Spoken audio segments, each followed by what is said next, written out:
Assalamualaikum warahmatullahi wabarakatuh. Kami dari kelompok 9 akan menerangkan terkait tentang literasi visual. Sebelumnya perkenalkan, nama saya Dinda Prilita dengan NIM 1104620018. Pertama, kita akan membahas tentang pengertian literasi visual. Sebelumnya kita akan bahas apa sih itu literasi. Literasi ialah seperangkat kemampuan dan keterampilan individu dalam membaca, menulis, berbicara, hitung, dan memecahkan masalah pada tingkat keahlian tertentu yang diperlukan dalam kehidupan sehari-hari. Selanjutnya, sedangkan visual merupakan segala sesuatu yang dapat dilihat oleh setiap orang dan berfungsi untuk menyampaikan informasi. Jadi, menurut Robert Heinrich, pada bukunya mengatakan bahwa literasi visual merupakan kemampuan yang dapat dipelajari untuk menerjemahkan pesan-pesan visual secara tepat dan menciptakan pesan-pesan visual itu tersendiri. Literasi visual dalam pembelajaran. Tujuan literasi visual bagi siswa dalam pembelajaran yaitu diharapkan menjadi lebih kreatif dan kritis dengan cara mengidentifikasi, menganalisis, menafsirkan, dan mengevaluasi apa yang mereka lihat. Bagi produsen visual dan individu secara umum, dengan literasi visual diharapkan mereka dapat mengetahui dan menghargai estetika gambar visual dengan memahami, menerima, dan menghargai perbedaan pribadi, budaya, dan historis penciptaan gambar. Lalu, konsep literasi visual bertumpu pada literasi informasi atau kemampuan untuk mengemukakan, mengevaluasi, dan menggunakan secara efektif informasi yang dibuka secara akurat, efisien, kompeten, dan kreatif. Literasi visual juga sangat terkait dengan pengetahuan tentang multimedia atau literasi media elektronik, teks, audio, grafik, video animasi, dan berbentuk interaktivitas dari komunikasi.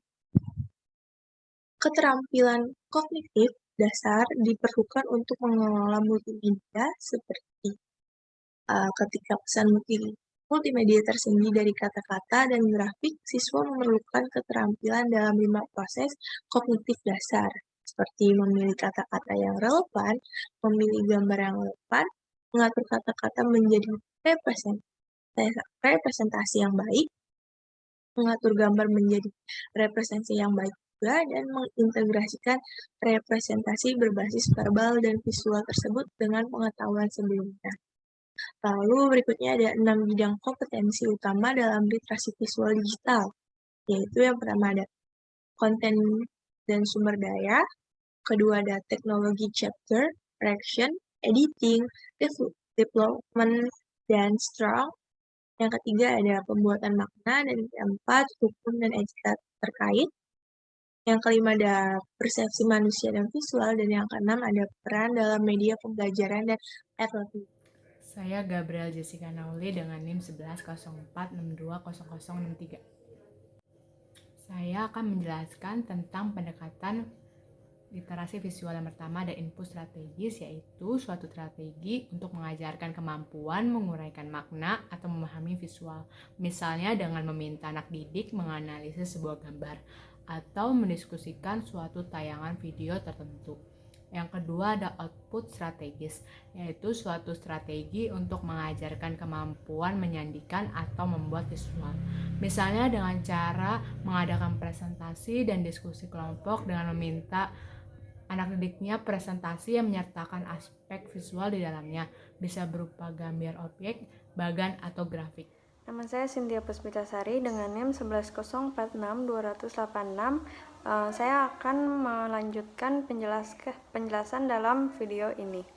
Di dalam proses literasi visual terdapat 2 proses, yaitu encoding dan decoding. Encoding adalah pengirim pekodean informasi yang akan disampaikan ke dalam simbol atau isyarat.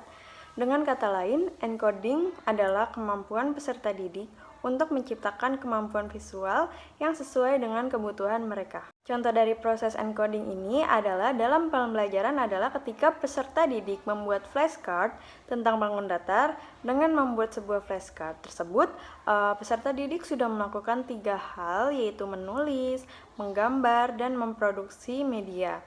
Hal ini berguna agar materi yang diberikan masuk ke dalam memorinya. Jika proses encoding adalah untuk menyampaikan pesan visual, maka proses decoding adalah sebaliknya, yaitu proses di mana penerima menafsirkan pesan dan menerjemahkannya menjadi informasi yang berarti baginya. Dengan kata lain, decoding adalah kemampuan untuk menafsirkan makna visual yang terdapat di lingkungan sekitar.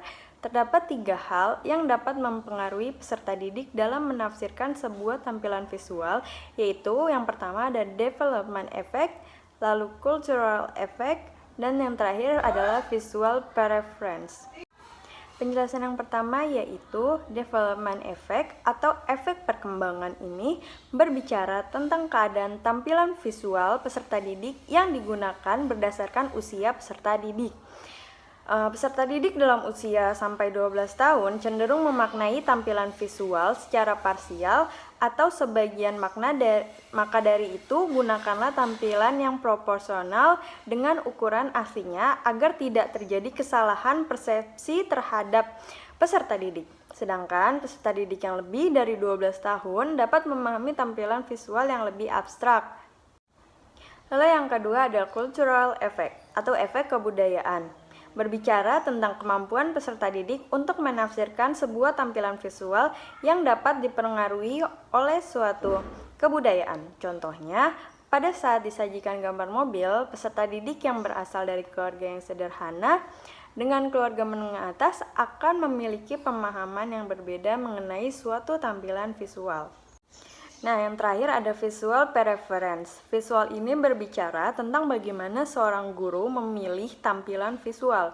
Sebaiknya, guru lebih memilih tampilan visual yang lebih efektif. Contohnya, pembelajaran untuk anak-anak harus menggunakan tampilan visual yang sederhana dan tidak menggunakan banyak ilustrasi. Dan untuk peserta didik yang lebih dewasa, cocok menggunakan tampilan visual yang lebih kompleks. Nah, sampai sini sudah tahu kan mengenai tampilan visual? Dan ternyata ada kaitannya loh dengan pembelajaran. Semoga materi ini bermanfaat ya. Sekian, terima kasih. Wassalamualaikum warahmatullahi wabarakatuh.